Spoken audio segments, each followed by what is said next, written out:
Paris. Just saying the name conjures up images of romance and beauty. It's a city that has inspired artists, writers, and dreamers for centuries. And it's easy to see why. The City of Light lives up to its name in every way. From the moment you arrive, Paris embraces you. The elegant boulevards, the charming cafes, the stunning architecture, it's all here. And it's all waiting to be discovered. Every corner of this city tells a story. Every street has a secret to share. The iconic Eiffel Tower stands tall, a beacon visible from nearly every part of the city. By day, it's impressive. By night, it's magical. The Seine River winds through the heart of Paris, carrying with it centuries of history. Boat tours offer a unique perspective of the city's landmarks. And then there's Montmartre. This hilltop neighborhood feels like a world apart. Street artists capture the essence of Paris on their canvases. The white dome of Sacré-Cœur Basilica watches over it all. It's here that you truly feel the artistic soul of Paris. No visit to Paris is complete without seeing the Eiffel Tower. It's more than just a landmark. It's a symbol of the city itself. Standing at 324 meters tall, it dominates the Parisian skyline. But it wasn't always loved by Parisians. When it was built for the 1889 World's Fair, many criticized it. They called it an eyesore. Some even feared it would fall over. But over time, the Eiffel Tower won hearts. Today, it's the most visited paid monument in the world. The tower offers unparalleled views of Paris. From its observation decks, the city spreads out before you like a living map. You can see for miles on a clear day. The Champ de Mars below, the Seine snaking through the city, the grand boulevards radiating outwards. At night, the tower puts on a show. Every hour it sparkles with thousands of twinkling lights. It's a sight that never fails to draw gasps of wonder. Whether you're seeing it for the first or the 100th time, the Eiffel Tower's magic never fades. The tower wasn't just a feat of engineering. It was a statement. France was showing the world its technological prowess. It was supposed to be dismantled after 20 years. But it proved too useful. It became a radio antenna, a scientific lab, even a military lookout. During World War II, the French cut the elevator cables. They wanted to stop the Nazis from reaching the top. Hitler never conquered the tower. He conquered Paris, but not its spirit. It's survived 2 world wars, countless storms, and even a few demolition attempts. Just like Paris itself, the tower endures. It adapts. It shines on. From one icon to another, we move to the Louvre. This isn't just a museum, it's a palace of art.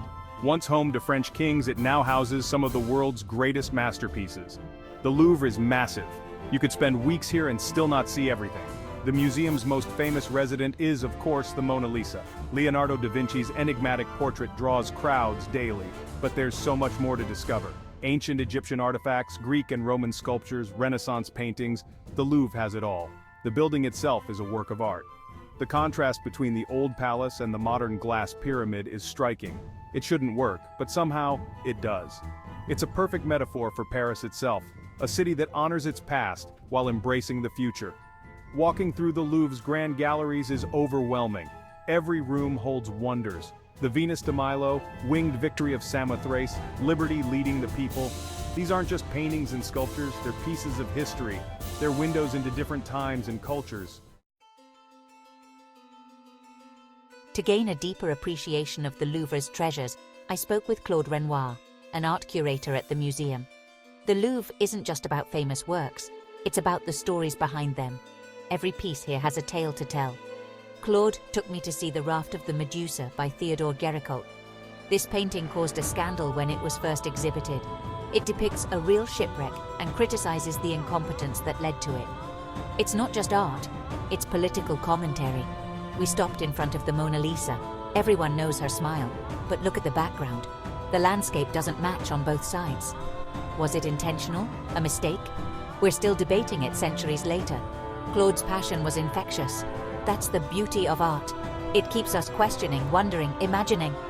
In a world of instant answers, the Louvre reminds us that some mysteries are meant to endure. That's why people keep coming back. From the grand halls of the Louvre, we ascend to the heights of Montmartre. This hilltop neighborhood feels like a village within the city. Narrow, winding streets, charming squares, and everywhere, art. Montmartre has long been a haven for artists and free spirits. At the heart of Montmartre stands the Sacré-Cœur Basilica. Its white domes are visible from across Paris. The steps leading up to it offer one of the best views of the city. On a clear day, you can see for miles. But the real magic of Montmartre is in its streets. Place du Tertre is always bustling with artists. They set up their easels and capture Paris on canvas. Some are professionals, others amateurs. All are part of Montmartre's living artistic tradition. Cafes and cabarets dot the neighborhood. The famous Moulin Rouge still puts on spectacular shows. You can almost imagine Toulouse-Lautrec or Picasso sitting at a cafe, sketching the scenes around them. In Montmartre, the spirit of Bohemian Paris lives on. To understand Montmartre's artistic soul, I met with Sophie Laurent, a local painter. Montmartre isn't just a place, it's a feeling. There's something in the air here that inspires creativity. Sophie has lived in Montmartre for over 20 years. Every day I discover something new. A hidden courtyard, a view I've never noticed before. The light here is different. It changes the colors, the shadows. It's a painter's dream. We walked through the neighborhood together. Sophie pointed out little details I might have missed. A centuries-old vineyard, a windmill-turned-restaurant. Montmartre has layers. The more you look, the more you see. For Sophie, Montmartre's charm lies in its contradictions. It's touristy, yes, but it's also deeply local. You have street performers next to old ladies who've lived here all their lives. It's noisy and quiet, old and new. That's what makes it special. Seine River, the lifeline of Paris. No visit to Paris is complete without experiencing the Seine. This river is the heart of the city. It has shaped Paris's history, culture, and daily life for centuries. The Seine divides Paris into the left bank and right bank, each with its own character. A boat tour along the Seine offers a unique perspective of the city. You glide past Notre Dame Cathedral, still majestic even as it undergoes restoration. The Louvre and Musée d'Orsay flank the river, art treasures on both sides. Bridges, each with its own story, span the waters. The banks of the Seine are a destination in themselves. In summer, they come alive with pop-up beaches and bars. Parisians and tourists alike relax by the water, picnicking or simply watching the world go by. It's a slice of vacation right in the heart of the city. At night, the Seine takes on a magical quality. The lights of Paris reflect in its waters, doubling the city's beauty.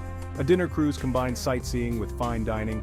As you float past illuminated monuments, you understand why Paris is called the City of Light. Parisian cuisine, a feast for the senses. No essay on Paris would be complete without mentioning its food. Parisian cuisine is world-renowned for a reason. It's not just about taste, it's an experience, a celebration of flavors, textures, and traditions. Start your day at a local boulangerie. The smell of fresh croissants and baguettes is irresistible. Parisians take their bread seriously. A good baguette is a work of art. Enjoy it with some butter and jam, or make it into a sandwich for a picnic lunch. For lunch, try a classic bistro. These neighborhood restaurants serve traditional French dishes. Coq au vin, beef bourguignon, onion soup, comfort food at its finest. Pair it with a glass of wine. In Paris, even a simple meal feels special. Dinner can be a grand affair or a casual bite. Michelin-starred restaurants offer cutting-edge gastronomy, but don't overlook the humble creperies and falafel stands. Some of the best food in Paris comes from these small, unassuming places, and always save room for dessert. A macaron from La Durée or a chocolate from a local chocolatier is the perfect end to any meal. Romance in the air, Paris after dark. As the sun sets, Paris transforms. The City of Light truly lives up to its name. Street lamps cast a warm glow on cobblestone streets. Cafes spill out onto sidewalks, filled with evening chatter. This is when Paris becomes the city of love. A nighttime stroll along the Seine is a must. The river reflects the city's lights, creating a magical atmosphere. Couples walk hand in hand. Street musicians provide a soundtrack to the evening. It's easy to see why so many people fall in love in Paris. For a classic night out, catch a show at the Moulin Rouge. The famous cabaret has been entertaining audiences for over a century. The can-can dancers, the costumes, the music, it's unforgettable. For something low-key, find a cozy wine bar. Paris has countless options, from trendy spots to traditional caves. Share a bottle and some cheese, and let the evening unfold. In Paris, there's no need to rush. The night is long and the city is yours to explore. The enduring magic of Paris. As our journey through Paris ends, one thing is clear: this city's magic is timeless. Paris has faced challenges over the centuries: wars, revolutions, fires. Yet it always emerges, resilient and beautiful as ever. What makes Paris special isn't just its landmarks or its art, it's the way the city makes you feel, inspired, romantic, alive. Paris invites you to slow down, to savor the moment. The city rewards those who take the time to explore, to wander without a destination. As we bid adieu to the City of Light, another adventure beckons. For now, let's raise a glass to Paris. Au revoir, Paris. Until we meet again, see you next time on Narrative Travelogues. As the sun sets over Paris, a new adventure awaits on the horizon. Our next journey takes us to a land of ancient wonders and timeless beauty, the mystical temples of Angkor Wat. Nestled deep within the lush landscapes of Cambodia, Angkor Wat stands as a testament to human ingenuity and spiritual devotion. These temples, with their intricate carvings and grandiose structures, tell stories of gods, kings, and the cosmos. Imagine wandering through corridors that have stood for centuries, where each stone whispers tales of a bygone era. Picture the sun rising over the temple spires, casting a golden hue that breathes life into the ancient stones. Join us as we uncover the secrets of Angkor Wat, exploring its hidden corners and unraveling the mysteries that have captivated travelers and historians alike. Until then, let the magic of Paris linger in your heart, and prepare to be enchanted by the wonders of Angkor Wat. See you next time on Narrative Travelogues.